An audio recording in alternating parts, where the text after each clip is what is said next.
December 19th, 1870, 10:30 at night. A brick house on Water Street in Lower Manhattan. Kit Burns is dying. The man who ran the most depraved entertainment venue in American history is choking on his own breath, his lungs filling with fluid, his body racked with pneumonia. Newspapers would later report that his agony and contortions during the last few hours of his existence were fearful. He was 39 years old. In those 39 years, he had survived 4 bullet wounds and a knife to the gut. But he could not survive a cold caught in a jail cell. The city of New York had finally found a way to kill Kit Burns.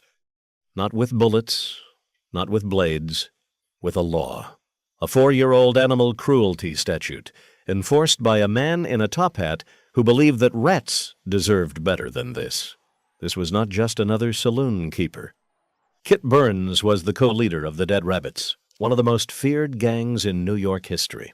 He was a protege of the bare-knuckle boxing champion Yankee Sullivan. He was a man who kept a fighting black bear with its own seat at the bar, a man whose son-in-law would bite the head off a live rat for 25 cents. A man whose champion terrier killed 100 rats in 5 minutes and 40 seconds, a world record that still stands because nobody has been insane enough to attempt it since. And every night, the most powerful men in New York City, congressmen, state senators, assemblymen, packed into his gas-lit arena to bet on the carnage. This is the story of Kit Burns and Sportsman's Hall, the underground death pit at 273 Water Street, where blood sport met politics, where animals died for entertainment, and where one man built an empire on the screams of rats. This is also the story of the man who destroyed him, Henry Bergh, a diplomat's son and a top hat who decided that animals had rights. And the war between these two men would change American law forever. But here is what makes this story truly insane. The building where all of this happened, the rat pit, the bear fights, the head biting, that building is still standing, right now, in Manhattan. And today, it houses luxury apartments selling for over $1 million each. Walk past it on Water Street, and you would never know. But we know. And by the end of this, you will too. Let us go back. Way back. Before Kit Burns. Before the rats. Before the blood. Around 1773, a wealthy sea captain named Joseph Rose built a handsome red-brick Georgian home at 273 Water Street in Lower Manhattan. Back then, the East River ran just behind the property. Rose docked his brig, the Industry, at a pier he shared with his neighbor. He imported expensive Honduras mahogany. The house spoke of success. Wide rooms, a dormered attic, fashionable by any standard of the day. The Rose family lived there for nearly 2 decades before moving to Pearl Street in 1791, leaving the property to their son. Over the next several decades, the ground floor was converted to commercial use, a cobbler's shop, an apothecary, a boarding house, and by the 1850s, the neighborhood had fallen hard. Water Street had earned its reputation as what one writer called a sea of wretchedness and sin. Strains of music floated out into the night air. Hideous women stood in doorways waiting to lure sailors into dens where they were drugged, robbed, and thrown back into the streets. Drunken men and foul-mouthed boys lounged on the sidewalks, trading vile jests. This was the Fourth Ward, the waterfront, the absolute bottom of New York City. And into this world walked a man who would make it even worse. Christopher Keyburn was born on February 23, 1831. Some accounts place his birth in New York City. Others say he came from Donegal, Ireland, arriving in New York around 1845 as part of the massive wave of famine refugees who flooded Lower Manhattan. What is not disputed is what happened next. The boy they called Kit joined the Dead Rabbits as a young man. You have to understand what that meant. The Dead Rabbits were not a social club. They were one of the most violent gangs in the history of New York, based in the Five Points, famous for their pitched street battles with the Bowery Boys, immortalized in Herbert Asbury's The Gangs of New York. By the late 1840s, still barely out of his teens, Kit Burns had risen to co-leader of the entire organization, alongside a man named Tommy Hadden. Think about that. A teenager running one of the most feared criminal outfits in the city. But Kit was smart. He did not just want to fight. He wanted to profit from fighting, and his education came from the best. A bare-knuckle boxing champion named Yankee Sullivan. Real name, James Ambrose. Born in Ireland around 1811, Sullivan was one of the most famous prize fighters in America, a vicious ring veteran who held the championship from 1851 to 1853. Under Sullivan's guidance, young Kit learned to work illegal prize fights, not as a boxer, as a promoter, an organizer. The man behind the curtain, Kit cornered for a Water Street fighter named Charlie Lynch during one of his early bouts. That fight went 86 rounds. It ended when Lynch's opponent died. 86 rounds. Bare knuckles, no gloves, no rules. A man dead on the floor. And Kit Burns was standing in the corner watching, learning, taking notes. He understood something fundamental about human nature. People did not just want to watch violence, they wanted to bet on it. And he was going to give them something to bet on. In 1863, Kit Burns purchased 273 Water Street. He was 32 years old, portly, jovial, pock-marked, with a sodden face and a ruddy complexion. He had narrow eyes and a red beard that one observer compared to a corsair's. He favored bright shirts, golden chains, and pantaloons striped in his gang's colors. He looked like a character from a Dickens novel. He acted like one, too. Burns transformed the old Rose House into Sportsman's Hall, also known as the Bandbox, 3 stories of pure depravity. The front of the building housed a saloon on the upper floor, and by all accounts it was surprisingly neat and orderly compared to the other dives on Water Street. That was the respectable face. The real action was on the first floor and behind the building, down a winding passage behind the main bar, through a narrow doorway that could be easily defended against a police raid, you entered the arena. And what you found there was unlike anything else in America. The centerpiece of Sportsman's Hall was the pit. A gaslight-illuminated octagon, 18 inches high, 16 feet long, and 8 feet wide. The walls were lined with zinc so the rats could not climb out. Surrounding the pit, wooden bleachers rose all the way to the ceiling. The space was built to hold 250 people, but on big nights the crowd swelled past 400. Some accounts say as many as 500 packed in on the biggest events. The air would have been thick with tobacco smoke, sweat, and the iron smell of blood. Gas lamps flickered overhead, casting long shadows across the faces of men screaming for death. Here is how rat baiting worked. Burns kept a stable of terriers caged in the basement. Large burlap bags of brown wharf rats, captured from the East River, were brought in and dumped into the pit. Then a dog was released. The crowd bet on how many rats the terrier could kill in a set time. The rats fought back. They bit. They swarmed. But a good dog was faster. A good dog was relentless. And the best dog Kit Burns ever owned was a 12-pound black and tan terrier named Jack. Jack was a legend. He killed 100 rats in 5 minutes and 40 seconds. 100 rats. Think about that number. That is roughly 1 rat every 3.5 seconds for nearly 6 straight minutes. No hesitation, no fatigue, just carnage. The crowd would have been on their feet, screaming, counting, waving money. When Jack finally died, Kit Burns did what any rational person would do. He had the dog stuffed by a taxidermist and mounted on the bar. Hung on the walls and nailed to tables throughout Sportsman's Hall, patrons could find the taxidermied champions of the past. It was a museum of dead fighters. But Jack was not the only attraction. Kit Burns owned a fighting black bear. You heard that right, a bear. He pitted the bear against challengers of any species. Dogs. Other animals. Whatever you wanted to throw in there. When the bear was not fighting, it had its own seat at the bar. Just sat there. A bear at a bar. Drinking was presumably optional. When the bear eventually fell ill and died, Kit skinned it and turned it into a rug. Nothing went to waste in Sportsman's Hall, and then there was the human sideshow. Kit Burns' son-in-law, a man named Richard Toner, Herbert Asbury, in the gangs of New York, called him Jack the Rat. Other sources identify him as Dick the Rat. His real name was Richard C. Toner, a tall, somewhat handsome, English-born professional rat exterminator. But rat extermination was not what made him famous. Between rounds of the rat baiting, Toner would jump into the pit. For 10 cents, he would bite the head off a live mouse. For 25 cents, a quarter, he would do the same to a full-sized wharf rat. With his teeth, in front of hundreds of people, while they cheered.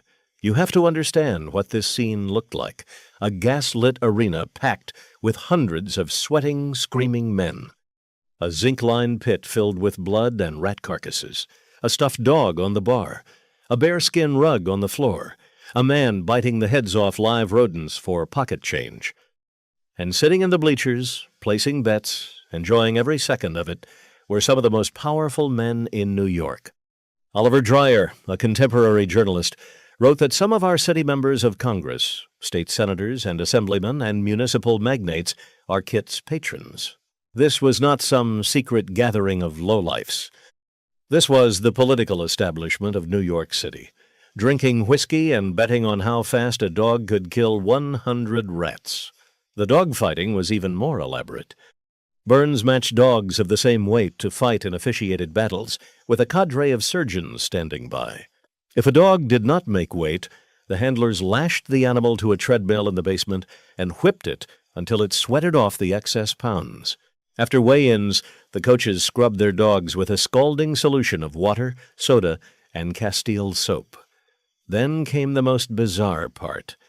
A man called the taster would lick the dog from snout to paw, the entire body, every inch.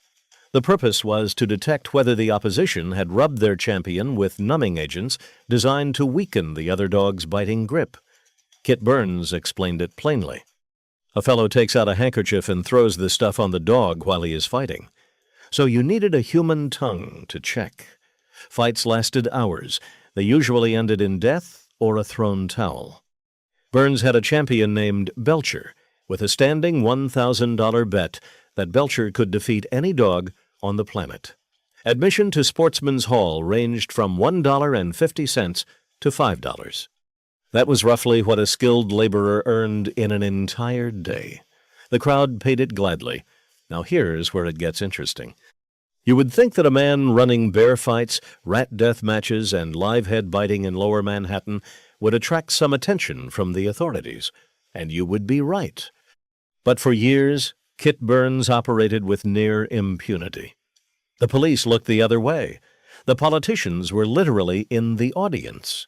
The Fourth Ward was a world unto itself, and Kit Burns was its king. He said it himself. I tell you what, a greenhorn don't stand any chance down here. But something was changing in New York. On April 10th, 1866, a man named Henry Bergh did something that had never been done in the United States. He incorporated the American Society for the Prevention of Cruelty to Animals, the ASPCA. 3 days earlier, the New York State Legislature had passed the first effective legislation against animal cruelty in American history. And Henry Bergh intended to enforce it. You need to understand who Henry Bergh was. Born on August 29, 1813, in New York City, Bergh came from money. His father was a successful shipbuilder with government contracts. Henry attended Columbia College, but never finished. Instead, he toured Europe for 5 years. In 1862, President Abraham Lincoln appointed him Secretary of the United States Legation in Tsarist Russia. He was a diplomat. He wore a top hat. He moved in the highest circles of New York society. And he had seen something in the streets of St. Petersburg that changed his life. A peasant beating a horse. It sounds simple, but it ignited something in Bergh. He came back to America with a mission. Animals had a right to not be tortured, and he was going to make that the law. The poet Henry Wadsworth Longfellow would later write of Bergh, among the noblest in the land, though he may count himself the least, that man I honor and revere, who without favor, without fear, in the great city dares to stand the friend to every friendless beast. That was Henry Bergh. And in 1866, he set his sights on the worst animal abuser in New York City, Kit Burns. The war between these two men was not a single battle. It was a campaign. Bergh pushed for raids. The NYPD was reluctant. Many officers were on Kit Burns' payroll, or at least enjoyed his entertainment. But Bergh was persistent. In one early confrontation, police crashed through a skylight at Sportsman's Hall and arrested scores of patrons for disorderly behavior. Kit Burns fought back. He hired lawyers. He rallied his political connections. He kept the doors open. Then something strange happened. In the late 1860s, Christian reform ministers targeted Water Street as a high-profile arena for their good works. They started holding afternoon prayer meetings in the barrooms. Sportsman's Hall was among them. And because of this, the preachers loudly proclaimed to the newspapers that they had converted Kit Burns. The notorious rat-baiter had found God. The city celebrated. It was a great story. There was just one problem. It was completely false. Burns had not converted to anything. He was charging the ministers $150 a month for the space. 1 hour a day, noon to 1 o'clock, that was it. Kit Burns was literally renting his rat pit to the church. While the preachers prayed on the first floor, rats waited in cages in the basement for the evening show. But Henry Bergh was not fooled, and he was not giving up. In November of 1870, Kit Burns made a fatal mistake. He placed an advertisement, 300 rats, given away free of charge, for gentlemen to try their dogs with. Prizes for the dogs, killing the largest number of rats in the shortest time. It was the biggest event Sportsman's Hall had ever planned. It was also the last. When Henry Bergh learned about the advertisement, he was furious. This was not just animal cruelty. This was brazen, public defiance of a law that had been on the books for 4 years. Bergh demanded a raid, and this time he did not just demand it. He led it himself. On the night of November 21st, 1870, Henry Bergh personally marched into Sportsman's Hall at 273 Water Street. Behind him came the police. They found exactly what the advertisement promised: 300 rats, dogs straining at their leashes, hundreds of men packed into the bleachers, money in their fists. The city's largest dog-fighting and rat-baiting ring caught in the act. Burns and everyone involved were arrested for violating the anti-animal cruelty law that the New York State Legislature had passed 4 years earlier. The same law Henry Bergh had helped write. Kit Burns expected to beat the charges.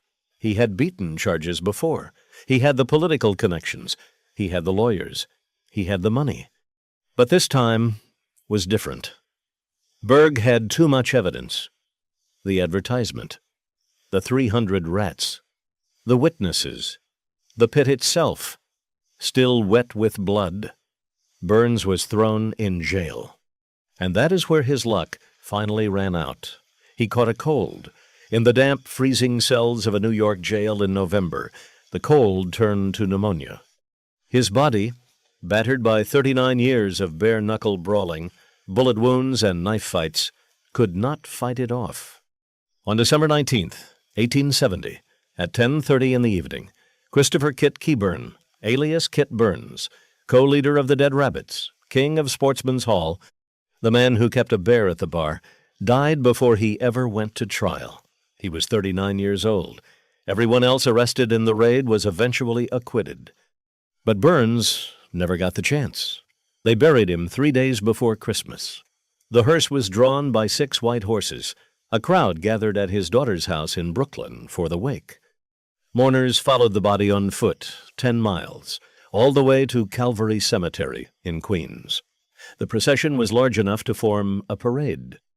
Kit Burns lay in a rosewood coffin inlaid with a delicate silver cross, dressed in clothing far more restrained than the bright shirts and gang-colored pantaloons he had favored in life. It was said that those assembled gazed at Burns as if he were a spiritual medium, a religious leader, a prophet, or a saint. To the people of the Fourth Ward, he was all of those things. He was also a man who ran a death pit for animals and harbored a relative who bit the heads off rats for a living. New York has always been a city of contradictions. After his death, Sportsman's Hall was permanently closed. But the story of 273 Water Street was far from over. In an ironic twist, even before his death, Burns had leased the building to the Williamsburg Methodist Church as a home for fallen women. On February 7th, the building was officially dedicated. The New York Times reported that Kit and his companions freely expressed their disgust for the whole proceedings. The place where Jack the Terrier had killed 100 rats now housed prayer meetings and rehabilitation programs. Richard Toner, the man who bit the heads off rats, helped carry on some operations at other locations. He spent decades as the acknowledged best rat catcher in America, traveling the country with his champion terriers. Henry Bergh continued his crusade for another 18 years. He went after slaughterhouse practices, horse abuse, cockfighting, and dogfighting across the city. During the 1872 horse flu outbreak, Bergh stood in the middle of New York City streets wearing his top hat and physically stopped horse-drawn trolleys and wagons pulled by sick animals, sending them back to their stables. He later helped found the New York Society for the Prevention of Cruelty to Children. He died on March 12, 1888, at 74 years old. The ASPCA he founded is still operating today. The animal cruelty law he helped write became the foundation for animal protection legislation across the entire country. Kit Burns was his first major victory, and the building. That is perhaps the strangest chapter of all. In 1904, a fire damaged the structure. In 1974, another fire gutted it completely. The city seized it for back taxes, and it sat abandoned for 20 years, an empty shell on Water Street. Rats probably moved back in. Then, in 1997, a developer named Frank Siami purchased the house. The price: $1. One single dollar for the third oldest building in Manhattan. Siam spent $1.1 million renovating the structure with architect Oliver Lundquist. The renovation was completed in 1998, transforming the old house into 4 luxury apartments. Today, in the house where Jack the Terrier killed 100 rats in 5 minutes and 40 seconds, where a bear sat at the bar, where a man bit the heads off live rodents for pocket change, apartments have sold for over $1 million. You can walk past 273 Water Street right now in the South Street Seaport District and see it, a handsome brick building, quiet, respectable. No plaque, no memorial, no sign that anything happened there at all. That is what New York does. It buries its past under renovations and rising property values. It takes a house of horrors and turns it into a house of luxury. The pit where 500 men once screamed for blood is now somebody's living room. The basement where dogs were whipped on treadmills is now somebody's storage unit. The bar where a stuffed champion terrier once stared down at drinkers with glass eyes is now somebody's kitchen counter. Kit Burns spent 39 years building a kingdom of blood sport in the shadows of Lower Manhattan. He entertained politicians. He defied the law. He kept a bear at his bar and a rat biter on his payroll. He created the most insane underground arena in American history, and in the end, it took a diplomat's son in a top hat to bring it all crashing down.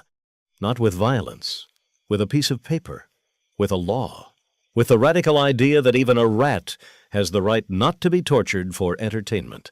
That is the real story of 273 Water Street. Not the luxury apartments, not the renovations. The story of the moment when one city decided that cruelty, no matter how popular, no matter how profitable, no matter how many senators were in the audience, had to stop. Kit Burns died in a jail cell. Henry Bergh died a national hero. And the building still stands, quiet now. But if those walls could talk, you would hear the screaming, you would hear the betting. You would hear the sound of a 12-pound terrier tearing through 100 rats, while 500 men lost their minds. And you would hear the silence that followed. The silence that always comes when the show is finally over. If you found this story fascinating, hit subscribe. We drop new documentaries every week. Drop a comment below. What forgotten piece of dark history should we cover next?